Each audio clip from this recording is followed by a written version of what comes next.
বিশ্বকাপের round of 32-এ Cape ভার্দেকে ৩-২ গোলে হারিয়ে শেষ ১৬য় পৌঁছে গেছে ডিফেন্ডিং চ্যাম্পিয়ন আর্জেন্টিনা। রোমাঞ্চকর এই ম্যাচে আর্জেন্টিনার হয়ে ১ গোল ও ১ অ্যাসিস্ট করেন লিসান্দ্রো মার্টিনেজ। কিন্তু আপনি কি জানেন, গত বছরই ফুটবলকে আজীবনের জন্য বিদায় জানাতে চেয়েছিলেন দ্য বুচার বা কসাই খ্যাত এই ডিফেন্ডার।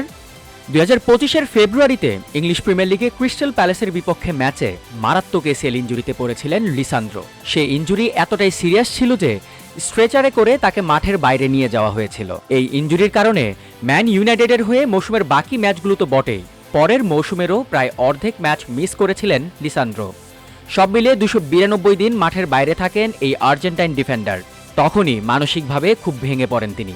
শারীরিক ও মানসিক যন্ত্রণা সহ্য করতে না পেরে একটা পর্যায়ে ফুটবল থেকে আজীবনের জন্য অবসরও নিতে চেয়েছিলেন লিসান্দ্রো। কিন্তু ঠিক সেই মুহূর্তে তার জীবনে আসে কন্যা সন্তান অরোরা। এক ইন্টারভিউতে লিসান্দ্রো বলেন, আমার স্ত্রী কত কষ্ট ও চেষ্টা করে আমাদের কন্যা সন্তানকে জন্ম দিয়েছে তা আমি দেখেছি। তখন নিজেই নিজেকে বলে উঠি, তাহলে আমি কেন লড়াই করে যাব না। ওই মুহূর্ত চিন্তা করলে আমার এখনও কান্না পায়। আমার মেয়ে ও স্ত্রী আমাকে বদলে দিয়েছে। তবে শুধু তারাই নয়, লিসান্দ্রোর এই ফিরে আসার পেছনে হাত ছিল লিওনেল মেসিরও। লড়াই করার মানসিকতার দিক দিয়ে মেসিকেই অনুসরণ করেন এই ডিফেন্ডার।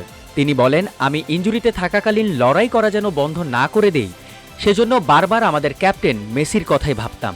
সর্বকালের সেরা খেলোয়াড় এই বয়সেও এতটা প্যাশনের সঙ্গে লড়াই করতে পারলে আমরা কেন পারবো না। পরবর্তীতে আর অবসর না নিয়ে ইনজুরি কাটিয়ে মাঠে ফিরেন লিসান্দ্রো।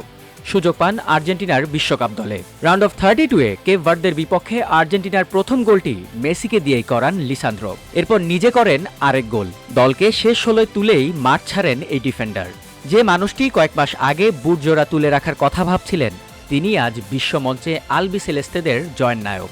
লিসান্দ্রো মার্টিনেজের এই গল্প কেবল একজন ফুটবলারের ইনজুরি কাটিয়ে ফেরার গল্প নয়, এটি হলো ইচ্ছাশক্তি, পরিবারের প্রতি ভালোবাসা এবং সর্বকালের সেরা খেলোয়াড়কে দেখে অনুপ্রাণিত হয়ে নিজেকে ছাড়িয়ে যাওয়ার গল্প। লিওনেল মেসির দেখানো পথে হেঁটে লিসান্দ্রো প্রমাণ করেছেন আর্জেন্টাইনরা সহজে হার মানতে শেখেনি।